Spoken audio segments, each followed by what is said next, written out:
of the day were those moments of loss, peace, and pain. Sinigil ako ng kausap. The loss of my brother signaled the end of my childhood, but that also started me on a journey to becoming more mature, responsible, loving man. I learned that the best version of me is a never-ending work in progress. I have to learn to trust better, to have more faith in the world and trust people. I'm working on becoming a person who doesn't hurt others when I am hurting, to become a person who can transform my pain into something that heals others instead. Blessed ako to have the love and support ng aking pamilya, mga kaibigan, at syempre, teammates.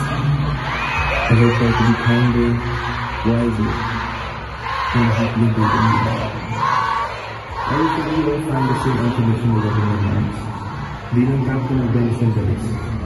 Karangalan ko na makasama ko sa journey na ito. But before I leave, we gotta be the champion natin. Go Bears, fight and win! Go Bears, love and win!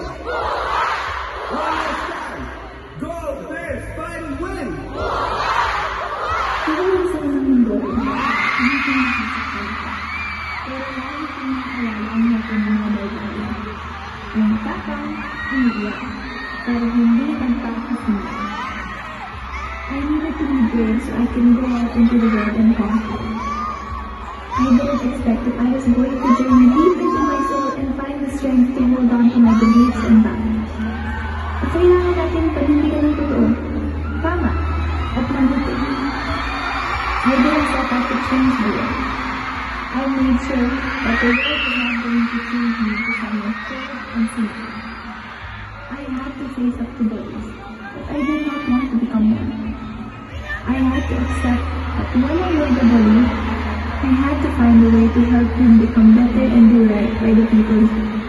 I also had to learn to accept that the people we love and stand by us well, and that sometimes we take their own separate journeys from us. Magkakahiwalay ko ngayon. Gusto kong maniwala na matapang tayong lahat ng mga. Hindi ko sagot. Pero ang pagkakaroon ko at ang pagkakaroon.